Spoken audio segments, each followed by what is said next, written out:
We're going to spend a few minutes with Thomas and Suzanne Rollman, and it's a sort of an awkward conversation. Let me introduce first of all, Thomas.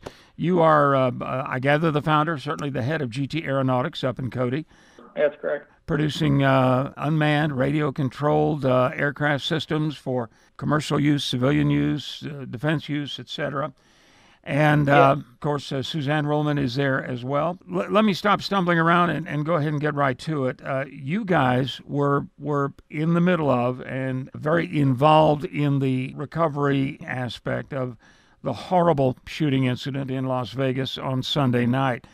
Can I ask you first, whoever wants to take this, were you there on pleasure, there on business, just decided to take in the concert? Oh no, we were there certainly for pleasure. We've been planning going to Route 91 for at least 9 months. So that was no, that was a complete.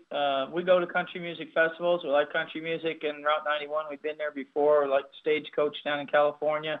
But no, we'd been planning it for 9 months, and so we ended up there on Thursday, and saw the music festival Friday, Saturday, Sunday. And so the music festival is going, huge crowd, right in the middle of Las Vegas. And at 10 o'clock, let me just turn it over to you. What happened? What did you first hear? When did you know what was going on? What was the situation? Well, Go ahead. well, we were listening to Jason Aldean. He had just come on.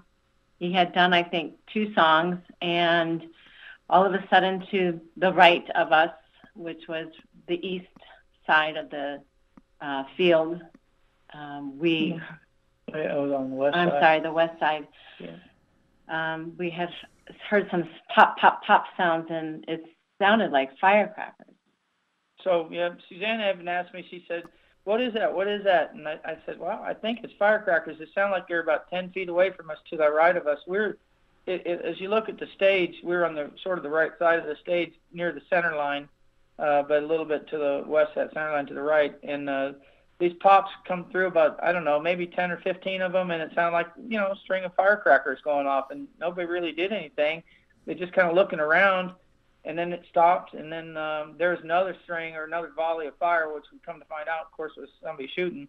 And then this next round was 100 rounds, like 100 pop pop pop pop pops, followed by deeper booms. What we were hearing was the bullets coming in, and then you'd hear the boom from the gun all the way up, and sort of gave away position. Like that's when people started pointing at the Mandalay Bay Hotel, which is, if you're looking at the stage, a little to the right of the stage is where that was. And so the second round of stuff came in, and that's when people started to crouch down and kneel down. And then the third round came in, and everybody hit the dirt. Then the music stopped about somewhere in there, too, and the band ran off the stage, and people started to run and, of course, scream. There was people on the ground. Within 10 feet of us, there was people on the ground that were hit, and some mortally wounded, some not, but we were right in the line of fire. At the time, we didn't really know who was hit, how many were hit. We did hit the ground, and we realized there was somebody behind us. A woman was screaming, and she said, was she screaming out her boyfriend? No, she's just screaming for help. She was saying, he's hit, he's hit, he's hit. Somebody help me, somebody help me. And there's this young woman was screaming, and her boyfriend was laying there, and he'd gotten shot. And so he was about, I don't know, maybe 5 feet behind and to our left a little bit. And so as we're crouched down, we kind of crawled over to him to try to help him. And as I don't know how far you want me to take it, helping him right there as best we could, and in between gunfire, and we decided we'd take him and pull him. I said, let's go all the way up to the stage. We were about 70, 80 feet away from the stage front rail there, and about maybe 20 or 30 feet to the right of that center line.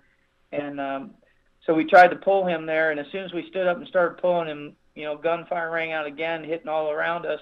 We crouched down again and covered, and then it stopped again. And this time a young man had come by and he said he was a combat medic, and I said, you can help me pull this guy. Let's pull him all the way up there. So he and I grabbed him, and Suzanne kind of got his legs, and we just sort of hauled ass and took him all the way up to the front of the stage, right in the corner of a fence area where we were kind of shielded from things. And he was not doing good, as Suzanne's saying. He had a gunshot to the right upper chest, and it was not a very big opening. He wasn't bleeding too much. He also had an exit wound, we assumed, on his left flank, and more blood was coming from there. But overall, not a tremendous amount of blood, but he was not doing good. He was breathing. He was not doing so good at this point. And then he began to vomit, and his eyes were kind of glazed over. He's only about 20 years old, but so initially we'd done a little bit of mouth-to-mouth on him, and we're going to do CPR. But at that point, we realized he was not doing very good, and his girlfriend was really just beside herself and couldn't do very much at all. She was just, I'll say, kind of coming unglued. She was trying her best, but she was having a really hard time with this. So I grabbed a couple guys, and we cleared off a 6-foot folding table and pulled it out from behind the barricade and folded up the legs and got him on there. And we started to haul him out of there on that table, but it was slippery and it's kind of hard. And so that one little combat medic guy, I asked him if he could do the fireman's carry, and he said yes. And he tried to carry the guy, but he was just complete dead weight at that point, and it was really hard. But we got him out of there and all the way around to an exit that was over on the east side, which is, I don't know, probably 150 yards. We carried him out and got him out of the whole arena there, and to there was a paramedic out there who, at that point in time, there was people driving up in pickup trucks. And so I told the paramedic, I said, look, this guy is hit bad. The other one's got, they're hit, but they're not bad. They're not mortally wounded. This kid is in deep trouble, so we got to get him on an ambulance or get him on a truck. So they put him in the bed of a pickup truck with his girlfriend, and they just took off towards the nearest hospital. And at that point in time, we went back in. We went back in there looking for anybody else that needed help. And, of course, we ended up right back where we were, up at the front of the stage. There was one other gentleman had been hit in the head, and he had a pretty severe head wound, and they were trying to lift him. He was a big boy, though. So there's guys trying to get him, and they got one of those orange grates, like a barricade fence, and we laid it on its side and lifted him up, got him on that barricade fence, and carried him out on that barricade fence. And my wife here, she helping out with, unfortunately, his head wound was bad, and so she's got a towel or T-shirt or something, I can't even remember, but was holding his head together. Holding his head together.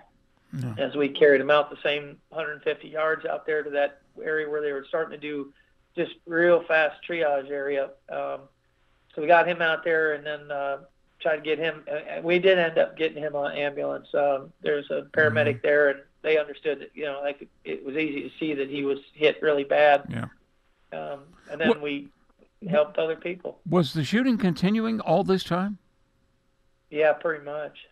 Yeah, I mean, it was on and off. I mean, it would go for I don't know how many rounds were coming out of the guns, but it was for the first two people, there was still gunfire going on. And then after that, there wasn't. I mean, these two that we carried out, there was gunfire going on in those times. And then after that, it stopped. But we did go back in trying to help. But at that point in time, there was mostly just bodies laying around. And there was a guy, I don't even remember what he looked like, but he just said, look, you guys got to get out of here. And I said, well, she's a nurse and she can help people. He says, all these people here are dead already. So there's nothing that you can do at this point in time. So we got to get you out of here, get you out of here. So we went back out to that area there and just helped out there, lifted people into pickup trucks, putting them in pickup trucks and getting them out of there. We helped for a little while there until they told us we had to leave. Suzanne, we read so many stories of former service folks, Marines, Army, some combat vets whose instincts and training just kicked in. And I gather you, having been a nurse, was it the same for you? Oh, totally. My first instinct was to run with everybody, but we decided it would be better to hit the ground to stay more safe with the gunfire going over us. And then the guy, we heard him that he needed help, and we we didn't even think about it. I mean, I think my husband being ex-military with his experience and mine, I'm very spiritual, and I was just praying, God, just help me through this. Help me. We just wanted to help people. I think that took precedence over anything. Not that I'm trying to sound like a hero or anything, but I guess when you're trained, this is what happens. Your training kicks in, your instincts kick in of what to do to save people. It's just that girl, when she was screaming, and she was really in bad shape, and she just not screaming because she got hit, but because her boyfriend got hit, and she needed help. I mean, she just wanted help, and there's nobody there. I mean, so it's like we're the only people there. You have to do it. You don't run away from it. You got to help. We didn't want to run away from her and leave her there. She was just, and he was hysterical. Motionless. He was not doing very well, although we tried to tell her he'll be all right. And I think your fear just goes away because you're focused on doing other things, so that fear gets just pushed away. This area where we were when we were helping him out there, and even just about anywhere out there, bullets were hitting within 3 feet of us almost the whole time. Anytime we moved, that seemed like they opened fire and bullets came in right where we were. They were just hitting off the pavement and all over the place around us. That little pop, pop, pop, pop, pop. You just hear all over the place like firecrackers going off all around us. And I'm not sure myself if it's the way it is, but what we come to think of later on was that what we were hearing like firecrackers is those little like supersonic cracks for those bullets when they came in because they're going supersonic. And then you'd hear the gun report from way up there by the hotel. I'm not sure if that's true or not, but I'm pretty sure that's what it was because it just sounded like everything was real close to us when those pop-pops happened. Then you hear a deeper boom, boom, boom later on, about 2 or 3 seconds afterwards. It was really a bizarre experience. Yeah, the bullet goes supersonic downrange, and that is probably what you heard there. Yeah, and that's why everybody thought initially that there were firecrackers in our midst because that's what was happening. That was the sound that you would hear first, followed by the report of the gun, which was 600 to 1,000 yards away at the Mandalay Bay. I mean, that was way, way out there. So then you'd hear 2 or 3 seconds later, you'd hear a more deep, boom, boom, boom, boom, boom kind of sound that was the gun going off in a muzzle blast. So it was just a bizarre thing. And you can understand people, music, a big concert, figuring there might be pyrotechnics, firecrackers, that sort of thing. Oh, yeah. Yeah. And even people said Jason Aldean has done that before. He's had pyrotechnics in his show before. So people thought that that's what he had done. Somebody told us he looked like he glanced when he heard it the first time. He looked over. When he heard it the second time, he looked over. And there was kind of a look of, like they said, it looked like he was scared. And that's when the music stopped, and then they really hi-yacked it off the stage because there was bullets actually hitting the top of the beams and the lights up in the top of that stage where they were ricocheting around on that stage. And all those guys, man, they took off they went off the stage on the left side of the stage and down and out. They hit underneath the stage, I think. But yeah, it was. Do you remember? Do you remember how long the shooting lasted when it finally stopped? I know he was in the room, but we understand now, for some time after the shooting stopped, and before the police burst in. We talked about that a bunch, didn't we? We said initially we thought that both of us kind of said like we did think 10 minutes or so, and then I started thinking about it, going, well, adrenaline's going. Maybe it was only about 2 or 3 minutes. And then the more we thought about it, well, we'd gone out, we'd gone back in, went back out again, tried to come back in. And all that had to take, and it was all in that time frame, about 10 minutes probably, that all this took place. And the last time we had come in there looking to help people, there wasn't any shooting going on at that time. There was SWAT team people all over the place. In fact, when we came out that time, that's when we came out the police car there, and the SWAT team was one guy, they had their rifles aimed right at us as we came out. One guy on the ground with a rifle and the other guy behind the door of the police car with a rifle. I'm sure they didn't know who anybody was at that point in time, but, it was just us. In fact, I thought the guy on the ground was actually shot. And I went over to him as a policeman. I said, "Are you okay? Are you okay?" And, they didn't really respond. They just looked at me like, move on. So we just, we moved on. You've had some time to think about it now, and you've seen all the reports and what investigators are learning about all of this. Looking back, is it tough to realize you were in the middle of this and what you two managed to do in the middle of this when everybody around you is, well, almost everybody is running away? We didn't do anything. We were just there, and we were just helping people, and there were so many other people, so many wonderful, strong guys and girls and brave people, many more than us, that were helping, and it was an amazing thing to see. There were so many people helping. We just did the best we could do, and it was frustrating because you couldn't do any more than what you could do. I mean, we wanted to help more than what we did, and in fact, unfortunately, we just found out yesterday that young kid that we tried to help, he did pass away. So he did not make it, and we don't know about the guy with the brain injury or the head wound, but unfortunately, that young boy, he didn't make it. 20-year-old kid. So he was a great young kid, and all those people that were in there, most of the people that were there were all prior military, off-duty policemen, off-duty firemen, combat medics, all, you name it. That's the people that were in there helping. We were just one little tiny piece of that was helping with all those people. Yeah, a lot of people. There's 22,000 or so people in that whole thing, and yeah, a lot of them did flee, but there was a whole lot that stayed there. And they're not, of course, getting any press coverage because no one knows it, but they were there. There were some that did so much more than we did. There was one guy on the news that I think he said he went around and he helped like 20 people. It was amazing. There's amazing stories. Oh, there was a former Marine who stole a truck, and he started driving people to the hospital before he gave the truck back, obviously.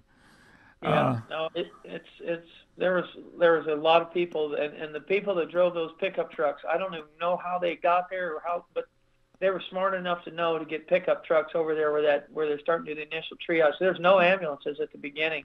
The only people that took those people out of there were guys driving pickup trucks, and they put as many as they could in the back of that pickup truck. If they could put 2 or 3, they'd put them in there in the beds of the pickup truck, and their loved one would be with them, or a paramedic would be with them, and they'd go speeding off, and we didn't see them after that, of course, but then another pickup truck would show up and say, what can I do? What can I do? Put this guy in the cab. Put this guy in the back. This guy's all right. He's not shot bad, but this one, has to lay down in the back or something. So it was chaos. Seems like they organized pretty quickly. They came together pretty quickly.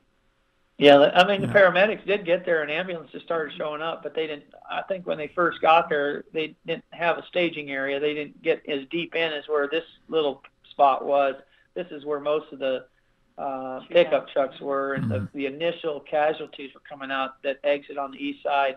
It was on the southeast side of the whole venue there, and that's where most of the people came out that were injured at first, and they did get ambulances and stuff in there. Again, in the aftermath of this, do the emotions hit you later? Obviously, there's no time to think about that when you're in the hot middle of it. But looking back now, you've had time to think about it. Do the emotions start to take over? Yeah, definitely. We were in rescue mode, I guess, when we started. No crying, no screaming. We were just helping people. No crying. I was totally unemotional. Just get the job done. And a nurse has to be, yes. And even when we left the scene, I think we were both kind of in a state of shock. Like, what just happened? It was just so hard to grasp what happened. It was so unbelievable. I remember the shots going over our head thinking, this is insane. This is crazy. Yeah, it's a matter of, they were so close. It's like we were on a battlefield. I said to myself, there's no way that we are not going to get shot here. There's just no way.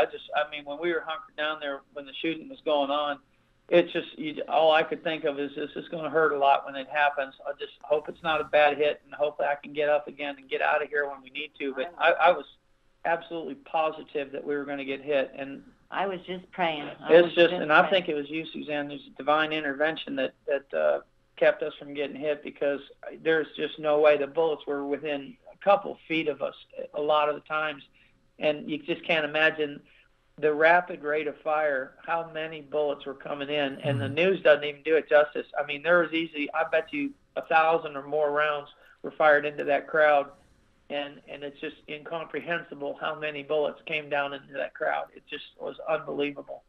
And like I said, you don't hear it on the news. You hear the reports. You just take those out into however many times that guy shot. He shot a bunch of different times, and it was just a lot.